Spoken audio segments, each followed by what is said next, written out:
പിതാവിനും പുത്രനും പരിശുദ്ധാത്മാവിനും സ്തുതി, ആദിയിലെ പോലെ ഇപ്പോഴും എപ്പോഴും എന്നേക്കും ആമേൻ. മാരാനാഥ യൂട്യൂബ് ചാനലിലൂടെ ദൈവവചനം കേൾക്കുന്ന എല്ലാ പ്രിയപ്പെട്ടവർക്കും ക്രിസ്തുയേശുവിന്റെ നാമത്തിൽ സ്നേഹവന്ദനം മുന്നമേ അറിയിക്കട്ടെ. നമുക്കൊരു വാക്ക് പ്രാർത്ഥിക്കാം. നമ്മൾ പുതിയ ഞായറാഴ്ചയ്ക്ക് ശേഷം വരുന്ന രണ്ടാമത്തെ ഞായറാഴ്ചയിലെ പഴയ നിയമ വായനകളെയാണ് ധ്യാനിക്കാനായിട്ട് പോകുന്നത്. ഇന്നലെ നമ്മൾ സന്ധ്യാവായനയും പ്രഭാത വായനയും ധ്യാനിച്ചു.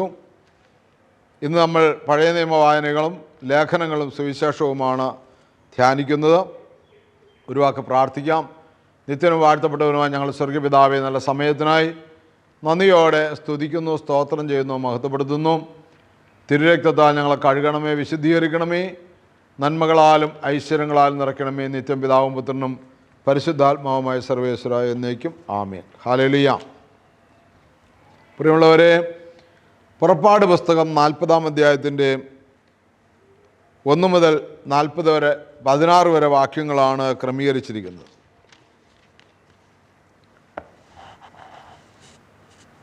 രണ്ട് ചിന്തകളാണ് അവിടെ നമുക്ക് നൽകുന്നത്. ഒന്ന്, ദൈവം മോശയോട് അരുളി ചെയ്തു, 1-ാം മാസത്തിൻ്റെ 1-ാം ദിവസം നീ സമാഗമ കൂടാരം സ്ഥാപിക്കണം. സാക്ഷ്യപേടകം അതിനുള്ളിൽ പ്രതിഷ്ഠിച്ച് തിരശ്ശീല കൊണ്ട് മറയ്ക്കണം. അങ്ങനെയുള്ള കാര്യങ്ങളെല്ലാം പറഞ്ഞിട്ട് ധൂപാർച്ചനയ്ക്ക് വേണ്ട സ്വർണ്ണപീഠങ്ങൾ സാക്ഷ്യപേടകത്തിൻ്റെ മുമ്പിൽ സ്ഥാപിക്കണം.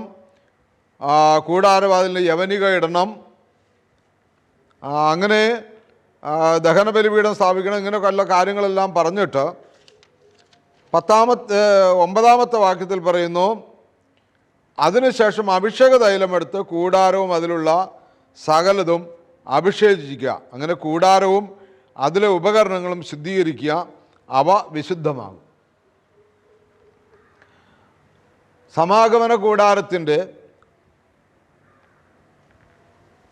ആവശ്യമായിരിക്കുന്ന എല്ലാ വസ്തുക്കളും വിശുദ്ധീകരിക്കുക എന്നാണ്. ഇതിലൂടെ നമ്മൾ മനസ്സിലാക്കുന്നത് ദേവാലയവും ദേവാലയത്തിനകത്തുള്ള വസ്തുക്കളും അതിൻ്റെ പരിസരങ്ങളെല്ലാം വിശുദ്ധമായിരിക്കണം, ശുദ്ധിയുള്ളതായിരിക്കണം. എവിടെയെങ്കിലും അലമ്പോ വൃത്തികേടോ കാണാനിടയാകരുത് എന്നുള്ളതാണ്.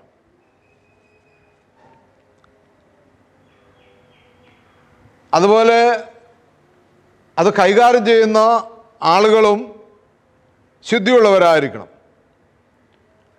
12-ാമത്തെ വാക്യം അങ്ങനെ പറയുന്നത്, അഹ്റോനെയും അവൻ്റെ പുത്രന്മാരെയും സമാഗമന കൂടാരത്തിൻ്റെ വാതിൽക്കൽ കൊണ്ടുവന്ന് വെള്ളം കൊണ്ട് കഴുകണം. വിശുദ്ധ വസ്ത്രങ്ങൾ അണിയിക്കണം. അവസാന ഭാഗത്തേക്ക് നമ്മൾ വരുമ്പോൾ കാണുന്നത്, നിത്യപൗരോഹിത്യത്തിൽ ഇങ്ങനെ ആയാൽ പങ്കാളികളാകുമെന്നാണ്. നിത്യപൗരോഹിതൻ അല്ലെങ്കിൽ നിത്യപൗരോഹിത്യം എന്ന് പറഞ്ഞ് യേശുക്രിസ്തുവിൻ്റെ പൗരോഹിത്യമാണ്. അപ്പോൾ വംശമായി കുടുംബമായി ഇങ്ങനെ പാരമ്പര്യമായി യേശുവിൻ്റെ പൗരോഹിത്യം വരെയും നീണ്ടുപോകുമെന്നാണ് ഇതിലൂടെ നമ്മളോട് സംസാരിക്കുന്നത്.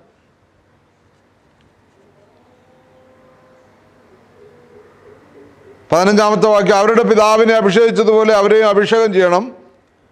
പുരോഹിതർ എന്ന നിലയിൽ അവർ എനിക്ക് ശുശ്രൂഷ ചെയ്തിട്ട് അവരുടെ അഭിഷേകം തലമുറകളിലൂടെ നിലനിൽക്കുന്ന നിത്യപൗരോഹിത്യത്തിൽ ഭാഗവാക്കുകളാകും. മോശ അപ്രകാരം പ്രവർത്തിച്ചു, കർത്താവ് തന്നോട് കൽപ്പിച്ചതെല്ലാം അവൻ അനുഷ്ഠിച്ചു. അപ്പോൾ പൗരോഹിത്യം നിത്യമാണ് എന്ന് തിരിച്ചറിവുണ്ടാണ്. പൗരോഹിത്യത്തിലൂടെ നമുക്ക് ലഭിക്കുന്ന നൽവരങ്ങളെ നമ്മളെപ്പോഴും കാത്തു സൂക്ഷിക്കണം. അത് നഷ്ടപ്പെടാനിടവരുത്. നഷ്ടപ്പെട്ടാൽ പൗരോഹിത്യത്തിൽ നിന്ന് നമ്മൾ അകന്നു പോകും.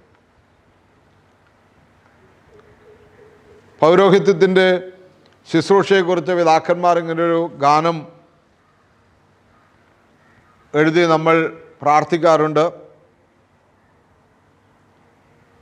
മുടികൾ മുടഞ്ഞോട്ടിത്തകിടും ബലിപീഠത്തിലിരിപ്പുണ്ട്, നിർമ്മലരായി പരികർമ്മിപ്പോർ ആചാര്യർക്കവ ചൂടിയിടും.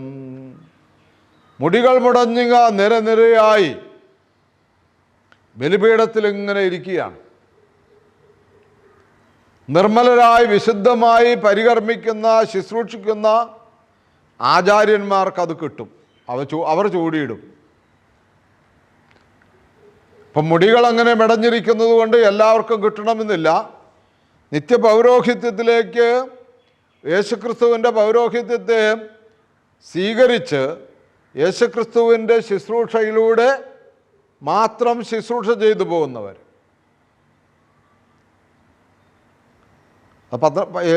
ലൂക്കോസിൻ്റെ സുവിശേഷം 12-ാം അധ്യായത്തിൽ നമ്മൾ വായിക്കുന്നുണ്ട്, ഗോതമ്പ് മണി നിലത്ത് വീണ് അഴുകുന്നെങ്കിൽ അത് വീണ്ടും മുളയ്ക്കും, അത് അഴുകുന്നില്ലെങ്കിലോ അത് അതേപടിയിരിക്കും.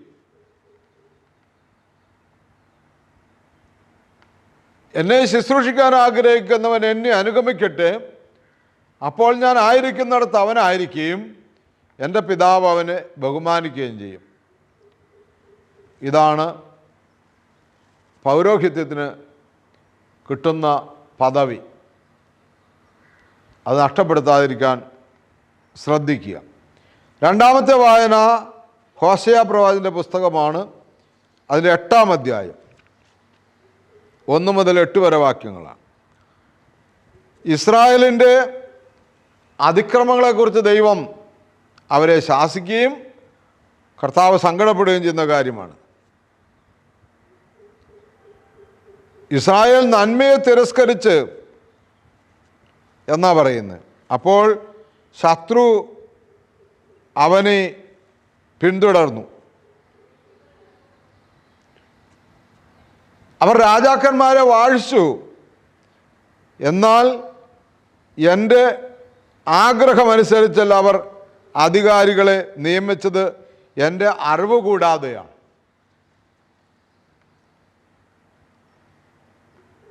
യഹോവയോട് ആലോചന ചോദിക്കാതെ ഒന്നും ചെയ്യരുതെന്നുള്ളതാണ്. പക്ഷേ ദൈവം പറയുകയാണ്, ഇവരെ രാജാക്കന്മാരെ വരെയൊക്കെ ആക്കി വെച്ചു, പക്ഷെ എൻ്റെ അറിവോ സമ്മതത്തോടു കൂടി അല്ല എന്ന് പറയുകയാണ്. അതുകൊണ്ട് എന്താ സംഭവിക്കാൻ പോകുന്നത്? സമരിയ, നിൻ്റെ കാളക്കുട്ടിയെ ഞാൻ തട്ടിത്തെറിപ്പിച്ചു, എൻ്റെ കോപം അവർക്കെതിരെ ആളിക്കത്തുന്നു, തങ്ങളെ തന്നെ ശുദ്ധീകരിക്കാൻ ഇനിയും അവർ എത്ര വൈകും. അതുകൊണ്ട് ശുദ്ധീകരണം ആവശ്യമാണ്. നേതാക്കന്മാരെയൊക്കെ തിരഞ്ഞെടുക്കുമ്പോൾ ദൈവസന്നിധിയിൽ പ്രാർത്ഥന, ആലോചന ഒക്കെ വളരെ വളരെ അത്യാവശ്യമാണ്. അങ്ങനെ പ്രാർത്ഥിച്ചും ദൈവത്തോട് ആലോചന ചോദിച്ചും തിരഞ്ഞെടുത്തു കഴിയുമ്പോൾ തിരഞ്ഞെടുക്കപ്പെട്ട വ്യക്തികളെ തിരഞ്ഞെടുത്തവർ അനുസരിക്കുകയും ബഹുമാനിക്കുകയും ഒരുമിച്ച് ദൈവത്തിൽ ഒന്നായിത്തീർന്ന് ജീവിക്കുകയും വേണമെന്നുള്ളതാണ് അതിലൂടെ നമുക്ക് നൽകുന്ന സന്ദേശം. ഇല്ലെങ്കിൽ നമ്മൾ ശിക്ഷിക്കപ്പെടുമെന്നുള്ളതാണ് രണ്ടാമത്തെ വായന.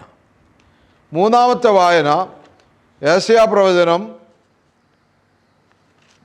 65-ാമത്തെ വാക്യം, അധ്യായം 1 മുതൽ 7 വരെ വാക്യങ്ങളാണ്. അവിടെയും ധിക്കാരികൾക്ക് ശിക്ഷയെന്നാണ് പറയുന്നത്. ഇങ്ങനെയാണ് വായിക്കുന്നത്, എന്നോട് ആരായാത്തവർക്ക് ഉത്തരം നൽകാനും എന്നെ തേടാത്തവർക്ക് ദർശനമരുളാനും ഞാൻ തയ്യാറായിരുന്നു. എന്നോട് ചോദിക്കാത്തവർക്കും എന്നെ അന്വേഷിക്കാത്തവർക്കൊക്കെയും യേശുക്രിസ്തു അവർക്ക് പ്രത്യക്ഷപ്പെടാൻ, അവർക്ക് ദർശനം കൊടുക്കാൻ ദൈവം തയ്യാറായിരുന്നു. എൻ്റെ നാമം വിളിച്ച് അപേക്ഷിക്കാത്ത ജനതയോട് ഇതാ ഞാൻ എന്ന് പറഞ്ഞു. സ്വന്തം ആലോചനകളെ പിന്തുടർന്ന് വഴിതെറ്റി നടക്കുന്ന കലഹപ്രിയനായ ഒരു ജനത്തിനു നേരെ ദിവസം മുഴുവൻ ഞാൻ എൻ്റെ കൈകൾ വിരിച്ചു പിടിച്ചു.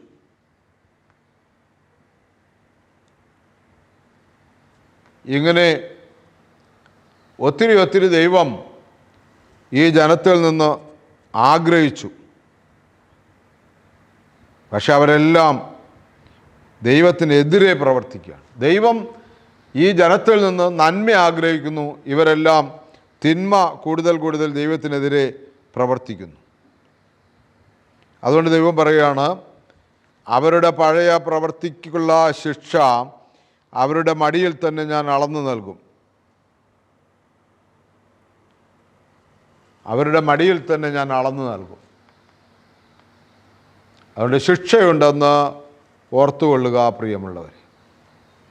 നാം തെറ്റ് ജീവിക്കുമ്പോൾ നമുക്ക് ശിക്ഷയുണ്ട്. നാം വിശ്വാസത്തോടുകൂടെ മുന്നിലേക്ക് കർത്താവിനോട് ചേരുകയാണെങ്കിൽ, പാപം ഏറ്റുപറഞ്ഞ് ചേരുകയാണെങ്കിൽ നമുക്ക് രക്ഷയുണ്ട്. അവൻ നമ്മളെ അത്യധികം സ്നേഹിക്കുന്നു. അപ്പോസ്തല പ്രവർത്തനം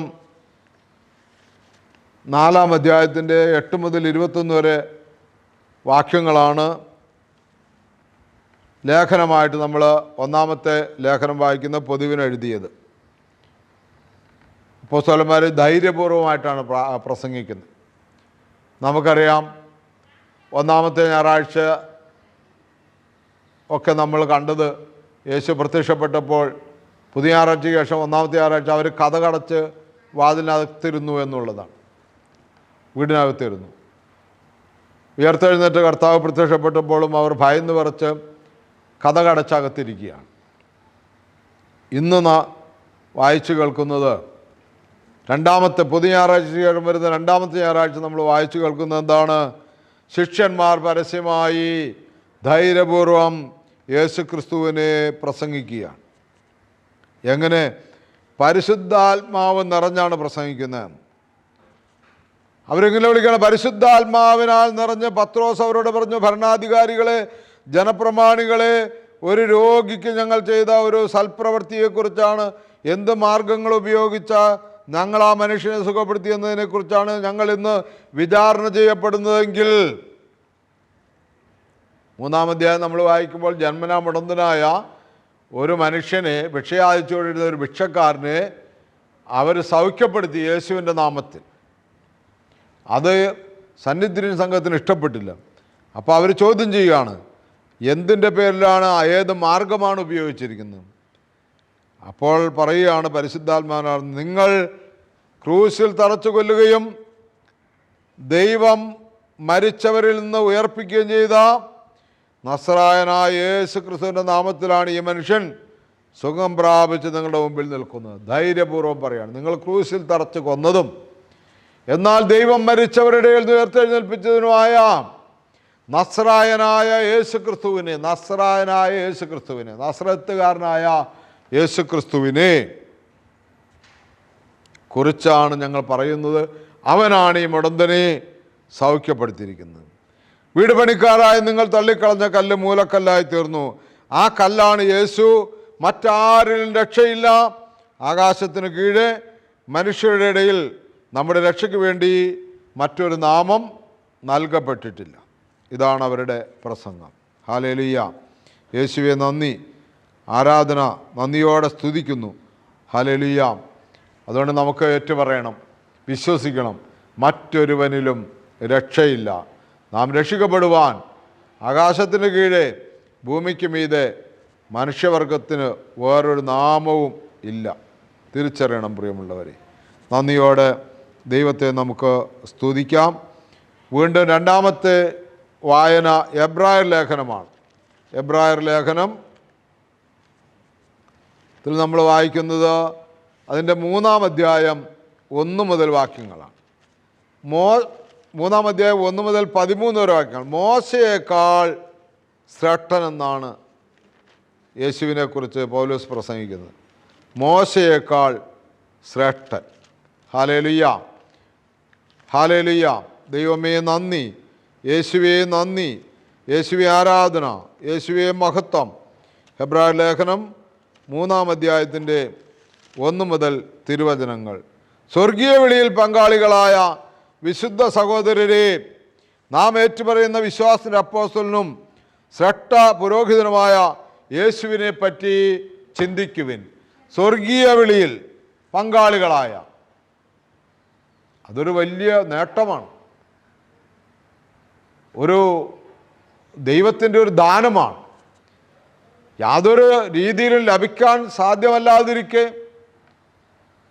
സാത്താൻ്റെ അടിമത്തത്തിന് വിധേയപ്പെട്ടിരിക്കെ യേശുക്രിസ്തുവിനാൽ രക്ഷിക്കുന്ന ഒരു വലിയ ദൈവവിളി യേശു ഏറ്റുപറയുന്ന വിശ്വാസത്തിൻ്റെ അപ്പോസ്തലൻ ശ്രേഷ്ഠപുരോഹിതനായ യേശുവിനെ പറ്റി ചിന്തിക്കുവിൻ. മോശ ദൈവത്തിൻ്റെ ഭവനത്തിൽ വിശ്വസ്തനായിരുന്നതുപോലെ അവനും തന്നെ നിയോഗിച്ചവനോട് വിശ്വസ്തനായിരുന്നു. യേശു മോശയേക്കാൾ വളരെയേറെ മഹത്വമുള്ളവനായി കണക്കാക്കപ്പെടുന്നു. മോശ ഭൃത്യനെ പോലെ ദൈവഭവനത്തിൽ വിശ്വസ്തനായിരുന്നു. എന്നാൽ ക്രിസ്തു ആകട്ടെ അവിടുത്തെ ഭവനത്തിൽ പുത്രനെ പോലെയാണ്. ആത്മധൈര്യവും പ്രത്യാശയിലുള്ള അഭിമാനവും അവസാനം വരെ നാം മുറുകെ പിടിക്കുമെങ്കിൽ നാം അവിടുത്തെ ഭവനമായിരിക്കും. ഇതാണ് നമുക്ക് പൗലോസ് അപ്പോസ്തലൻ തരുന്ന സന്ദേശം. അതുകൊണ്ട് 12-ാമത്തെ വാക്യം ഇങ്ങനെ വായിച്ച് അവസാനിപ്പിക്കാം. എൻ്റെ സഹോദരരെ, ജീവിക്കുന്ന ദൈവത്തിൽ നിന്ന് നിങ്ങളിൽ ആരും വിശ്വാസരഹിതമായ ദുഷ്ടഹൃദയം മൂലം അകന്നു പോകാതിരിക്കാൻ ശ്രദ്ധിക്കുവിൻ. ഇന്ന് എന്ന് വിളിക്കപ്പെടുന്ന ദിവസങ്ങളുള്ള കാലത്തോളം എല്ലാ ദിവസവും നിങ്ങൾ പരസ്പരം ഉപദേശിക്കുവിൻ. ഇത് നിങ്ങൾ പാപത്തിൻ്റെ വഞ്ചനയാൽ കഠിന ഹൃദയരാകാതിരിക്കുവാനാണ്. ഇന്ന് എന്ന് വിളിക്കപ്പെടുന്ന ദിവസങ്ങൾ ഉള്ള കാലത്തോളം, എന്നെങ്കിലും ഇന്ന് എന്ന് നമുക്ക് പറയാൻ ദൈവം അനുമതി തന്നിട്ടുണ്ടെങ്കിൽ എല്ലാവർക്കും കിട്ടുന്നില്ലല്ലോ. ഓരോ നാളും എത്ര പേര് ഇല കൊഴിയും പോലെ കൊഴിഞ്ഞു പോകുന്നു. നമുക്ക് പ്രാർത്ഥിക്കാം, കഠിന ഹൃദയത്തോടെ ദൈവസന്നിധിയിലാകാതിരിക്കാം. വീണ്ടും നമുക്ക് യോഹന്നാൻ്റെ സുവിശേഷം എവൻഗേലിയോനിലേക്ക് വരാം. അത് 4-ാമത്തെ അധ്യായം 31 മുതൽ 38 വരെ വാക്യങ്ങളാണ്. തത്സമയം ശിഷ്യന്മാർ അവനോട് അപേക്ഷിച്ചു, റബ്ബി, ഭക്ഷണം കഴിച്ചാലും. അവൻ പറഞ്ഞു, നിങ്ങളറിയാത്ത ഭക്ഷണം എനിക്കുണ്ട്. ആരെങ്കിലും ഇവന് ഭക്ഷണം കൊണ്ടുവന്ന് കൊടുത്തിരിക്കുമോ എന്ന് ശിഷ്യന്മാർ പരസ്പരം പറഞ്ഞു. യേശു പറഞ്ഞു, എന്നെ അയച്ചവൻ്റെ ഇഷ്ടം പ്രവർത്തിക്കുകയും അവൻ്റെ ജോലി പൂർത്തിയാക്കുകയുമാണ് എൻ്റെ ഭക്ഷണം. 4 മാസം കൂടി കഴിഞ്ഞാൽ വിളവെടുപ്പായി എന്ന് നിങ്ങൾ പറയുന്നില്ലേ? എന്നാൽ ഞാൻ പറയുന്നു, നിങ്ങൾ കണ്ണുകളുയർത്തി വയലുകളിലേക്ക് നോക്കുവിൻ. അവ ഇപ്പോൾ തന്നെ വിളഞ്ഞ് കൊയ്ത്തിന് പാകമായിരിക്കുന്നു. കൊയ്യുന്നവന് കൂലി കിട്ടുകയും അവൻ നിത്യജീവിതത്തിലേക്ക് ഫലം ശേഖരിക്കുകയും ചെയ്യും. അങ്ങനെ വിതയ്ക്കുന്നവനും കൊയ്യുന്നവനും ഒപ്പം സന്തോഷിക്കുന്നു. വിതയ്ക്കുന്നത് ഒരുവൻ, കൊയ്യുന്നത് മറ്റൊരുവൻ എന്ന ചൊല്ലിവിടെ സാർത്ഥകമായിരിക്കുന്നു. നിങ്ങൾ അധ്വാനിച്ചിട്ടില്ലാത്ത വിളവ് ശേഖരിക്കാൻ ഞാൻ നിങ്ങളെ അയച്ചു. മറ്റുള്ളവരാണ് അധ്വാനിച്ചത്, അവരുടെ അധ്വാനത്തിൻ്റെ ഫലത്തിലേക്ക് നിങ്ങൾ പ്രവേശിച്ചിരിക്കുന്നു. ഹല്ലേലൂയ. പ്രിയമുള്ളവരെ, വലിയ ഒരു ചിന്ത കർത്താവ് തൻ്റെ ശിഷ്യന്മാർക്ക് നൽകി. യോഹന്നാൻ്റെ സുവിശേഷം 4-ാം അധ്യായം 1 മുതൽ നമ്മൾ വായിക്കുമ്പോൾ ശമരിയാക്കാരി സ്ത്രീയോട് യേശു സംഭാഷിക്കുന്നതും വെള്ളം കോരാൻ കൊണ്ടുവന്ന കുടം അവളവിടെ വെച്ചിട്ട് പട്ടണത്തിലേക്ക് അവളുടെ ആളുകളോട് യേശുവിനെക്കുറിച്ച് പറയാൻ പോകുന്ന രംഗമാണ് നമ്മൾ ഇതിൻ്റെ മുന്നിൽ കാണുന്നത്. എന്നാൽ ഇപ്പോൾ ഇവിടെ ശിഷ്യന്മാർ തിരിച്ചെത്തി യേശുവിനോട് ഭക്ഷണം കഴിക്കാൻ പറയുകയാണ്. യേശു ശമരിയ കിണറ്റിൻകരയിൽ ഇരിക്കുമ്പോൾ ശിഷ്യന്മാർ ഭക്ഷണം വാങ്ങാൻ പോയതാണ്. ഇപ്പോൾ തിരിച്ചു വന്നിരിക്കുകയാണ്. അപ്പോൾ യേശു അവരോട് പറയുകയാണ്, നിങ്ങളറിയാത്ത ഒരു ഭക്ഷണം എനിക്കുണ്ട്. ശരീരത്തിൻ്റെ ഭക്ഷണത്തേക്കാൾ ആത്മാവിൻ്റെ രക്ഷ, മനുഷ്യവർഗത്തിൻ്റെ ആത്മാക്കളുടെ രക്ഷ യേശുവിന് പ്രധാനപ്പെട്ടതാണ് എന്ന് പറയുകയാണ്. യേശു പറഞ്ഞു, എന്നെ അയച്ചവൻ്റെ ഇഷ്ടം പ്രവർത്തിക്കുകയും അവൻ്റെ ജോലി പൂർത്തിയാക്കുകയുമാണ് എൻ്റെ ഭക്ഷണം. എന്നെ നിങ്ങളെ ഏൽപ്പിച്ചിരിക്കുന്ന ഉത്തരവാദിത്തങ്ങൾ ദൈവസ്നേഹത്തെ പ്രതി യേശുക്രിസ്തുവിലുള്ള ബന്ധത്തിൽ പൂർത്തീകരിക്കുന്നതാണ് നമ്മുടെ ഭക്ഷണമെന്ന് തിരിച്ചറിയുക. എന്നിട്ട് പറയുന്നു, 4 മാസം കൂടി കഴിഞ്ഞാൽ വിളവെടുപ്പായി എന്ന് നിങ്ങൾ പറയുന്നില്ലേ? എന്നാൽ ഞാൻ പറയുന്നു, നിങ്ങൾ കണ്ണുകളുയർത്തി വയലുകളിലേക്ക് നോക്കുവിൻ, അവ ഇപ്പോൾ തന്നെ വിളഞ്ഞ് കൊയ്ത്തിന് പാകമായിരിക്കും. ചുറ്റും നോക്ക്. ഇന്ന് നമ്മൾ ചുറ്റും നോക്കിയാൽ നമ്മളെ ആശങ്കപ്പെടുത്തുന്ന, നമ്മളെ നിരാശപ്പെടുന്ന, നമ്മളെ വേദനപ്പെടുത്തുന്ന സംഭവങ്ങളെ എന്നും കാണാനുള്ളൂ. എവിടെയും യേശുവിനെ അറിയുവാനുള്ള സാഹചര്യം ഒരുക്കി കൊടുക്കേണ്ടത് നമ്മുടെ ഉത്തരവാദിത്വമാണ്. അപ്പോൾ വിളഞ്ഞ പാകമായി കിടക്കുന്ന സ്ഥലത്തേക്ക് കൊയ്യുവാനായി ചെല്ലുന്നവന് കൂലി കിട്ടുകയും അവൻ നിത്യജീവിതത്തിലേക്ക് ഫലം ശേഖരിക്കുകയും ചെയ്യും. അങ്ങനെ വിതയ്ക്കുന്നവനും കൊയ്യുന്നവനും ഒപ്പം സന്തോഷിക്കുന്നു. യേശു വിതച്ചു, നമ്മൾ കൊയ്യണം. ഹല്ലേലൂയ. യേശു വിതച്ചു. 3.5 വർഷക്കാലം യേശു ഈ ലോകത്ത് പിതാവായ ദൈവത്തിൻ്റെ ഹിതം ആ തിരുവചനത്തിലൂടെ ലോകത്ത് വിതച്ചു. ഇനി നമ്മൾ കൊയ്താൽ മതി. പുതിയൊരാശയങ്ങളോ പുതിയൊരു ചിന്തകളോ ഒന്നും നമുക്ക് കൊടുക്കേണ്ട ആവശ്യമില്ല. എല്ലാം അവൻ വിത്തിട്ടിരിക്കുകയാണ്. എല്ലാം അവൻ ഇട്ടിരിക്കുകയാണ്. മുളച്ച് പാകമായി നിൽക്കുകയാണ്. ചെന്ന് കൊയ്താൽ മതി. ഹല്ലേലൂയ. കൊയ്യുവാൻ വിളവധികം, വേലക്കാർ ചുരുക്കം. വിളവിൻ്റെ നാഥനോട് കൊയ്ത്തുകാരെ ലഭിക്കുന്നതിന് വേണ്ടി പ്രാർത്ഥിക്കുക. അതുകൊണ്ട് നമുക്ക് കൊയ്ത്തിനിറങ്ങാം. യേശു വിതച്ചു പോയി. 2000 വർഷങ്ങൾക്കപ്പുറത്ത് യേശു ലോകത്തിൽ വിതച്ചു. ആ വിത്ത് മുളച്ച് ഇന്നും ഇങ്ങനെ പാകമായി നിൽക്കുകയാണ്. കൊയ്യുന്തോറും പിന്നെയും കാണാനുണ്ട്, നമുക്ക് കൊയ്തെടുക്കാനുണ്ട്. നമുക്ക് പ്രാർത്ഥിക്കാം. എന്നെ കൊയ്ത്തിലേക്ക് ക്ഷണിക്കണമേ എന്ന് പ്രാർത്ഥിക്കാം. ആത്മാക്കൾ നേടുന്ന നിത്യജീവനിലേക്ക് പ്രവേശിക്കുന്ന ഒരു കൊയ്ത്തുകാരനായി എന്നെ തീർക്കണമെന്ന് പ്രാർത്ഥിക്കാം. എല്ലാ നന്മകളാലും എല്ലാ ഐശ്വര്യങ്ങളാലും നിറയ്ക്കണമേ. നിത്യം പിതാവും പുത്രനും പരിശുദ്ധാത്മാവുമായ സർവേശ്വരായ എന്നേക്കും ആമേൻ. ഹല്ലേലൂയ. യേശുവേ നന്ദി, ദൈവമേ നന്ദി, ദൈവമേ സ്തുതി.